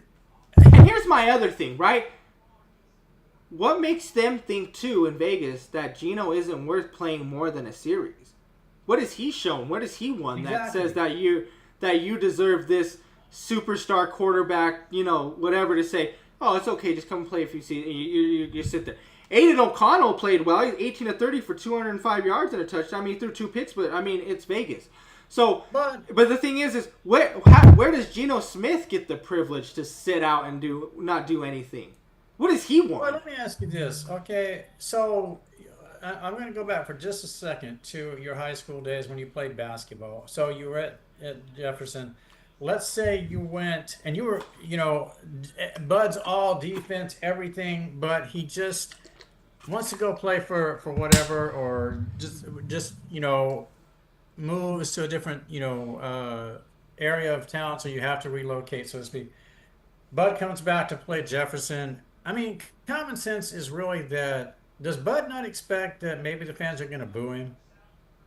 I mean, you can't, as Geno Smith, go back into that stadium and think that, what did you do that was so embracing? What Super Bowl did you take them to? But the thing is it's different if, you upgraded, you downgraded. You went from Seattle to Vegas. I could see if you went from, I could see, you went to Seattle to Kansas City or something, right? Took over from Mahomes or something, or you went to a top-tier team. You downgraded. You're kidding me. We were talking about this. Gentie's supposed to be the saver of this, right? And what was he? 3 carries for -1? Yeah. Geno, so this is your starting lineup, supposedly, right? more than likely looking at this lineup, Gentry's probably supposed to start for them. I don't see enough. I mean, Mostert could make a push for that starting spot, but I highly doubt it. Why take a huge pick on this guy if you're not going to start Gentry, right? So your starting quarterback was 1 for 3 for 15 yards, looked terrible, and is flipping off the crowd. Yep. Your starting running back, 3 carries for -1 yards, okay? Don't even know who the heck their wide receivers are going to be. That is even going to be worth it to care about. So instead, you think you have this star talent of Geno and Genty, and you don't have anything, Vegas. Geno needs to play more. Genty needs to get more reps. And you need to figure out what you got on the wide receiving core. The only person that maybe has a say, and I still don't think he should because he's only in his, second to third year, is Brock Bowers. Brock may be the only person on that team that has a chance to say, let's not maybe force to get him hurt. But anyways, even if you're worried about getting hurt, they are more prone to get hurt, like I said earlier, when the season starts because you don't play them. Rather than in preseason, they probably have less of a chance to get hurt because a lot of these guys, even when they do play, they're not going 100% out there. But it's just like in practice. If you're the coach, if Anthony is the coach of the Raiders, right? It's your first season, and you go up to Seattle, and you know who the captains are going to be on offense and defense, at least the main ones, and that's going to be Geno. Yeah, and it's going to be Crosby. Oh, for sure. So as Anthony is the head coach first year, do you really want to run out into a field and your captains are flipping off? And in preseason. Leadership. You're looking and in for preseason. Leadership. Yeah, and you're looking for leadership. That's not showing these guys anything. But once again, this goes back to why all these teams are bad. Yeah. Yes. When's the last time the Raiders won a Super Bowl? Yeah, exactly. Even went to a Super Bowl. When's the last time? They haven't been to a Super Bowl since 2002 when they got destroyed. Okay? They haven't won a Super Bowl since what? 80? 18. 18. I mean, so 42 that's years. why we just talked about Cleveland. Shador, how he's always worried about just social media, how he looks. That's why Cleveland's bad. That's why these teams are bad, because they don't have the guys that are leaders or want to be leaders. That's exactly it. That's exactly it. You know, you can sit there and Jacksonville and you know, and he wasn't anything spectacular. I mean, Travis went out there and I guess he played okay both ways, but nothing spectacular. And you wouldn't necessarily expect it anyway. But it sounds like from Jacksonville's point of view, all they want to focus on, this kind of goes back to what you were talking about with the WNBA, but is here's Jacksonville. They've got enough problems as it is. They're not even really sure where they're at with Lawrence at quarterback. You got to hope at some point, because this kid's right now, this has got to be the year, don't you think, where Lawrence says he's got to show something. But yet all you're wanting to talk about is this rookie who is going to potentially go both ways, and you and I both know that's not feasible. Not in the long haul. It's just not. It's not feasible. But that's what y'all... Well, apparently, so what I heard too is he's listed on the depth chart as #1 wide receiver, but #2 cornerback is how they list him on the depth chart for that. Which means even if you're #2 cornerback, you're still starting then. You're still on the other side. Who are you going to be covering? Which means you're going up against probably the #2 wide receiver on the team, or somebody in the slot or something like that. But even if you think about it, some of these, there's the few teams out there that have 2 top tier. What are you going to do if you play the Rams? That's exactly it. You're going up against Devontae and Puka. And not only that, when you go against Tampa Bay, I mean, Tampa Bay's another team. You go against, you're going to go against Mike Evans and Chris Godwin. Okay, those are two. Those guys are guys that are actually could be #1. They're not. It's not 1 and 2. It's 1A, 1B at that point for those guys. And the bottom line here too is when the offense comes to the line, there's no guarantee that you're going to remain in the 2. You may have to deviate from that. Now you are all of a sudden on the 1, and now you've got to cover that. So, or another thing, look at. I mentioned Tampa Bay, which Baker I think is a good quarterback. Not great, but I think he's good enough. He can lead on wherever. Okay, that's somebody maybe okay. Baker, you maybe catch on on whatever. But let's go to even better. Let's put Chase and Higgins out there with Burrow as your quarterback. You're gonna get destroyed. And on top of that, we've talked about this too. He's not big. He's not trying to put on any weight. He's not trying to work out and get stronger. Not just let's just put aside whether he can play cornerback or not, right? Even if he could, fine. What are you gonna do when there's that toss sweep outside to a running back like a Saquon, a Derrick Henry, and you're one-on-one with Derrick Henry coming straight at you? You know what's going to happen? You're going to be on your back, and you're going to be looking, you're going to roll over to watch him go straight to that end zone. He's going to destroy you. Yep. You need to get bigger. You need to get stronger. On top of that, as a wide receiver, you're going over the middle, you're going to see a Fred Warner or somebody like that over the middle who's going to try to hit you and lay you out. Because you know what? Some of these linebackers out there, they don't like to see the guys that are all about their TikToks and out there showboating this and that. They will humble you. A guy like Ray Lewis, right? I remember the play back in the day. They played Cincy. Ocho Cinco went to go try to block him at the goal line. What did he do? He got destroyed by Ray Lewis. Ray Lewis didn't even realize he hit him. He ran into him and he fell backwards. He's like, I ran into Ray. I accidentally hit him. Ray didn't even know. It looked like a fly. Like it just brushed him off. That's what's going to happen to you, Travis, if you don't start humbling yourself. I get it. There's nothing wrong with having fun playing the game. You want to have fun. You want to have fun playing. But you also need to do it, in a manner of not trying to showboat, not being out there, not looking like you're ready to play. You're at practice dancing around, doing all this stuff. Leave that for the locker room. Leave that for, time outside of there when you're having fun with, you're just doing team building stuff or whatever like that. When you're on the field, it's business. That's what it is. You're getting paid a lot of money to do this.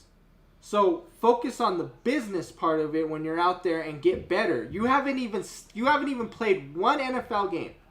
Not one game. And preseason does not count. You have not played one real NFL game yet against all these guys for a whole game. It gets rough when you're out there going against Jamar Chase for a whole entire game. You got to go against Justin Jefferson. You got to go against all these other guys. It's going to be tough for a whole game. You see them for 2 series, fine, okay, whatever. Oh, I locked them down. No, you didn't. It's just because they're not pushing right now. They're not at their. You think Jamar Chase is going to step on that field with you as the two-way athlete, this generational talent?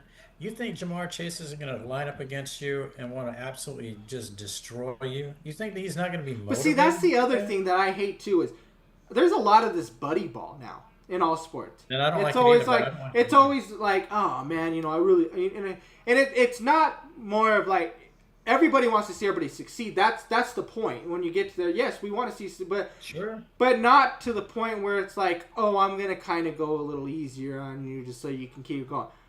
Back in the day, Deion Sanders wanted to line up against Jerry Rice, and they wanted to go. They went after, yeah, Irvin, Rice, all these, Darrelle Revis. Yeah, I'm sure Darrelle Revis had tons of respect for these wide receivers that he went against, but when he played against them, no, I don't, not no more. I'm locking you down, and he did it. And you know what? Those wide receivers had a different respect for him too. Man, He locked me down, for sure. I hate this buddy ball stuff, and it's in all sports. Basketball's the worst. Basketball is by far the worst with the buddy ball stuff. I'm sick and tired of watching. That's why I don't watch the NBA as much. But in the NFL, sometimes it's not that, and it's not like that. Oh, I watched you growing up. Hey, okay, cool. I appreciate you. Thanks, but I'm just because you loved me and you watched me growing up doesn't mean I'm going to take it easy. If you come across my middle, I'm going to light you up. And you better be ready. Either you catch the ball and I respect you for it, or you're going back to the sideline, smelling the salt, trying to figure out where you're at. See, and I don't mind, like, at the end of a game, bud, guys exchange a jersey, that kind of thing. The game is over. I get it. What I really kind of don't like either, I don't want you guys interacting and socializing prior to the game. I get it. Maybe you don't see each other for the entire season, but that's what you got your phones for. That's what you got your, like we're doing right now, FaceTiming and all that stuff. I don't want you walking over and talking to the opposing players. This is a game that we're preparing for. We're here to win. We're not here to interact and socialize and talk about the families. You can do that after the game for a quick Yep. second or during your FaceTime. This is right now. This is to win this football game. I don't need you over there smiling and shooting the crap. Get focused and let's go. This is what I want. I'm here to win. We can do this in the off season. It's that Mamba mentality. We go back to that again. Did you see Kobe out there before now? Off season, But he knocked after out. game, exactly. And that was Oh, let's go. overseas He in the knocked him Olympics. down. I mean, And he played. They're on the same team. Comes in the same season. They're on the same. He was a Laker not doing at it. the Not time. doing it. Most guys will be like, "Oh, "Oh, that's my starting center. I can't, even though we're on a different team in the Olympics, I can't let him get hurt." No, he wanted to make a point. He's like, "Yeah, I play, but we're not on the same team right now."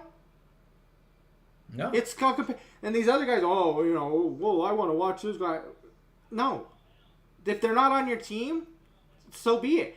Go when it's all said and done, the offseason, fine. Then you go out there and you guys have your time. Go golf, go watch some movies, hang out with family, go do whatever you want to do. Whatever. That's all cool. You can still be friends, but when it's time to be on the field and it's business time, okay, that's time to get to it. That's not your friend anymore. He's not. He's not. You're That's not how there it should for be. him. You know, That's how it it's should like be. Kobe watching. I watch a guy, some old video, and this isn't a problem. I don't even know who the guy guarding was for the Lakers, and he's up on Kobe, and Kobe is drilling him with his elbow. Back off, back off, get Yeah. off, literally get off me. All right, That's how. here's a that's perfect how- example, even in an everyday thing for me. I play softball. I play in league where a lot of guys know each other. All these guys see each other. I played in a game one time where some of the guys that I played with, they're like, "Oh, these guys play on a tournament team with me," or "This is my friend," and the guy was pitching. These guys started hitting differently because they were afraid that they were going to hit middle on him because they didn't want to hit their friend. Man, if you're pitching, it's all part of the game. Occasionally you may get hit up the middle. I've pitched in softball before. I've been hit before. I actually told my kids and my wife a story about one time I went and played in a tournament. Good friend of mine was up to bat. I gave him a pitch. He hit it. He accidentally hit me. He was distraught. "Oh, I'm so sorry." He run to first though. He's like, and we got to first. "I'm so sorry." It's all good, man. You're on a different team. You're trying to get it. You're trying to get on base. At the end of the game, did I go over there and was like, "You're a jerk. Like I won't even be your friend. Don't talk to me, man. You hear me?" No. At the end of the game, we're still talking. We're having fun. We're just hanging out, and the game's over. At that point, doesn't matter. It's all part of the game. Yeah. So for me, so people are like, "Oh well, I didn't want to hit him. I would have hit him." Oh well, he's got a glove. Like that, he's pitching. He knows that could happen at any point in time. So instead, we have to lose the game because you're too worried about you've now changed your swing. You now changed your game plan because you don't want to accidentally hit your friend. You don't even know that you're going to hit him. You're just nervous now that you're going to, so now you've changed up everything, and now we've lost because you played differently. Yeah. That's awful. That's terrible to play that way. Now, of course, you don't want to hurt anybody. Of course, nobody wants to see anybody get hurt. But at the same time, if you're playing that position, that means you know how to protect yourself or you know what you've gotten yourself into to do that. I don't go and play pitcher and automatically think just because I'm up, that I'm here, oh, nobody's going to hit me because I'm well liked out here. No, every time I pitch, I'm backing up and I'm protecting just in case for that. Because as a pitcher, you might accidentally throw the wrong pitch to the wrong person. You throw that outside pitch to somebody that pulls, it's probably coming to you because you threw it outside. That's your fault. If you don't want to get hit, then as a pitcher, learn how to throw the ball, hit the inside corner, and let them pull then and help your defense there, or try to get a strikeout if you can or something like that. Yeah, and so to wrap up that part of it, going back to the preseason thing, you're not asking as owners and stuff, guys. And coaches, you're not expecting your starters to play all 4 quarters, okay? A series or 2 series or 3. You're just trying to get some oil in the joints, to get some rhythm, some continuity with everybody. Even just like a quarter a game or the first quarter, and then like Bud said, back in the day, maybe you play the two and maybe the three, but this is a different thing now. But so with the 3 games, okay, so you play the first quarter, maybe you play half of the first quarter in the second game, and then maybe you don't play in the third game. But you've got to get these guys out there. You cannot do this. This is I why you agree. struggle. And like I Bud said, totally agree. if you're already garbage, you really need to have these guys out there because you really don't have anything. So how can you afford to not play anybody that could potentially help you? So with Chicago, that really stuns me that Ben Johnson didn't put him out there at least for a series. I mean, that's just asking to get snake bit. Yeah. No, I agree. I agree. Well, hopefully things start to change a little bit. I hope, and I hope maybe they start to get, because I'm just, it's one of those things too that I hate to reiterate this more and more, but everybody's always so mad because I talk to so many people, and then the other thing that affects that people hate is that everybody's in love with is the fantasy football now, right? Too. Okay. So here's the other thing that sucks is it's, for me, I hate it because I'm like, do you draft? I mean, you get the number 1 pick, right? Let's just go off here. You get the number 1 pick. Apparently, right now, Chase is one of your top picks, especially if it's PPR league or whatever, right? Chase is your number 1 as of right now. But he doesn't play all preseason, okay? And we get why, but he doesn't play. Then you draft him number 1, right? First play, he goes on a slant in, boom, no contact, Achilles, obviously. Now your fantasy team is gone. Now these people are all upset. Oh, man, Chase is gone. My team's destroyed now. And now they're all upset about all this. Well, if they played him, if they worked out more.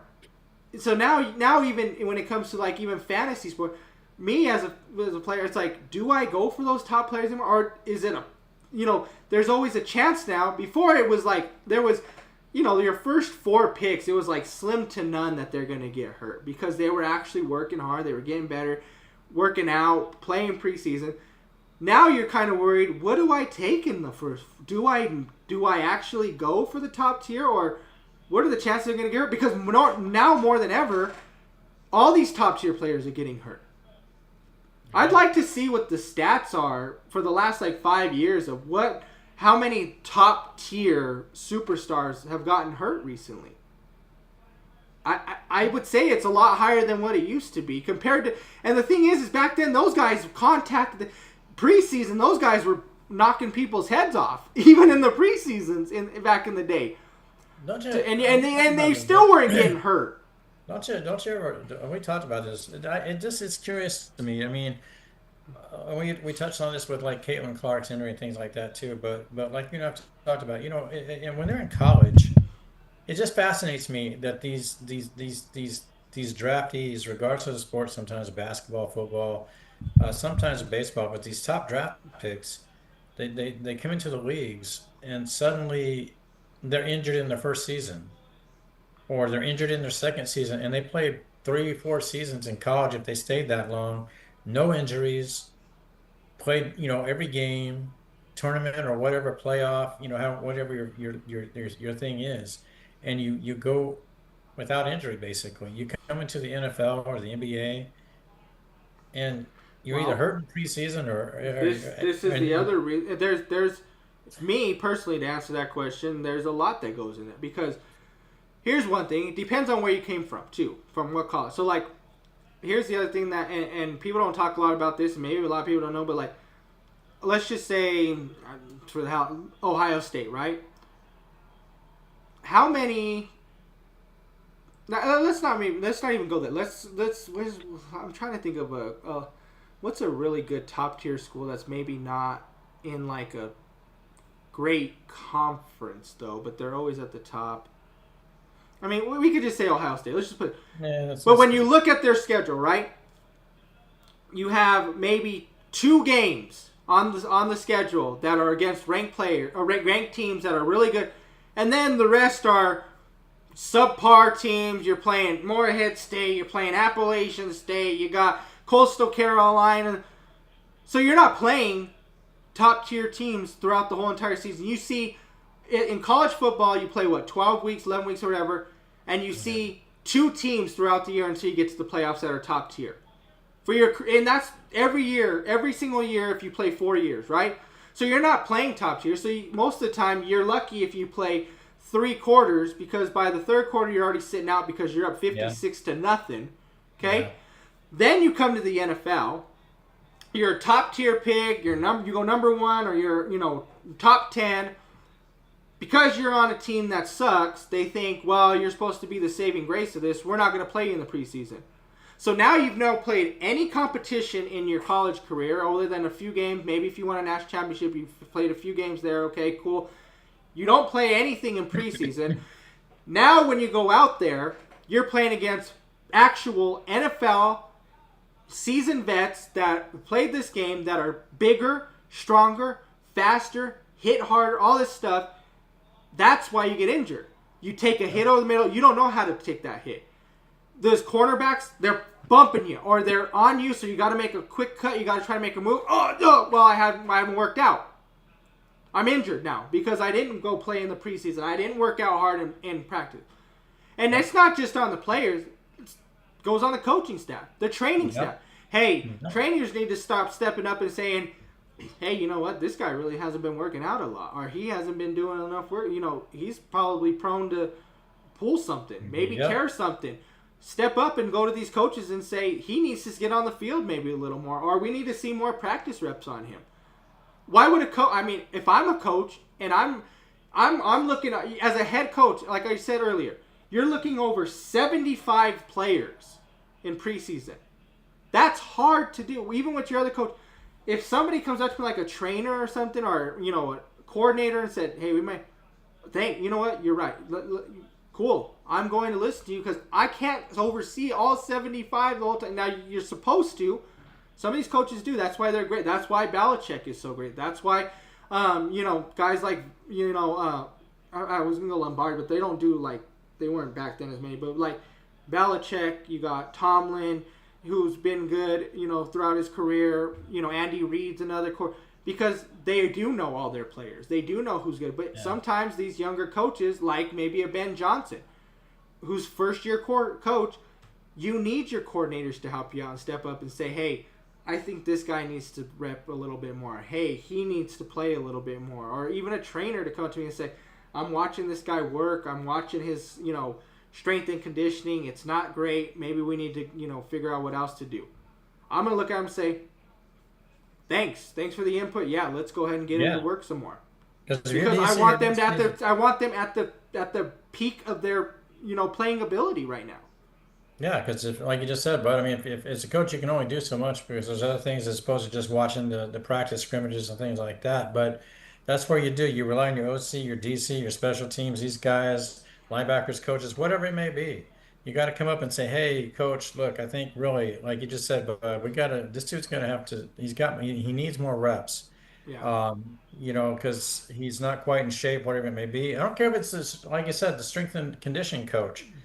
Hey, man, this guy's not getting into the gym like we need him to, stuff like that. And then you pull him aside and say, look, dude, if you want to make this team, if you really looking to play at all, got to get you into the room. You got to hit the weights a little bit more because, we're not paying you just to sit here. And I know it's tough because we're dealing with attitudes and contracts and all this, and lawyers and agents and blah, blah, blah, blah, blah. At the end of the day, you're the head coach of that football team. You're the head coach of that basketball team. Yeah. You're the guy who's got to step up and say, hey, look, dude, you got to do better. You have to do better. I agree. They're becoming a little bit too soft, I think. And that's, you're not going to last the season if you don't get out there. It's just not going to happen. Yeah, no, for sure. Well, I mean, all we can do is sit back and watch. I mean, unfortunately, neither one of us are owners. We're not coaches. We can't make the decisions for any of these teams, so we just got to sit back and watch. But like you said, I do like that there's a little bit more involvement, a little looking at the stat, like the players and stuff. I do see there's a little bit more playing, which is good. I like to see that. Yeah, so hopefully it sticks that way and it'll stay that way. But obviously, what we're going to do for sure, folks, we're kind of running out here on time here, so we had fun being able to talk about this, but hopefully by next week, possibly the week after, Mike and I will finally get into our for sure standings and stuff. I know we did our two early ones a few weeks ago. But it's getting time. It's getting time now, folks. We're gonna kind of sit back. Obviously, we talked about injuries, so we want to sit back and see. Hopefully, please, there's no big injuries, nothing going on. We want to see great football this year. Everybody at full strength if possible. Injuries are all part of the game though too. But if everybody can stay healthy, let's just hope for that and see if we have a good thing. We'll get together and we're gonna get our actual standings. And get that going, because that's something that Mike and I really enjoy doing. Even my dad, we get on there and we talk about how we have everything planned out. But I think this year is going to be pretty exciting, a little bit different than what a lot of people think. I don't think there's a lot of those top tier teams that can still keep a hold.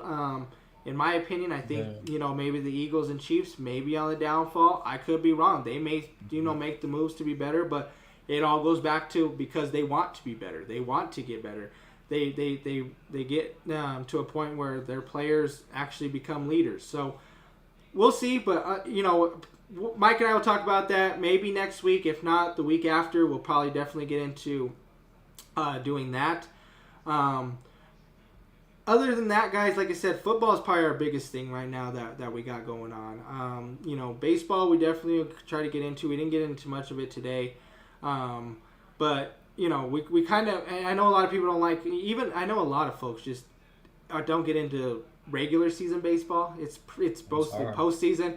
Everybody enjoys the postseason. I mean, 162 games, I get it. If you're not a baseball fanatic, you're not a fan of it, it's hard to sit there and watch 162 games for the year. So I understand. So we're definitely not holding off on baseball. It's more we're just kind of just waiting into that.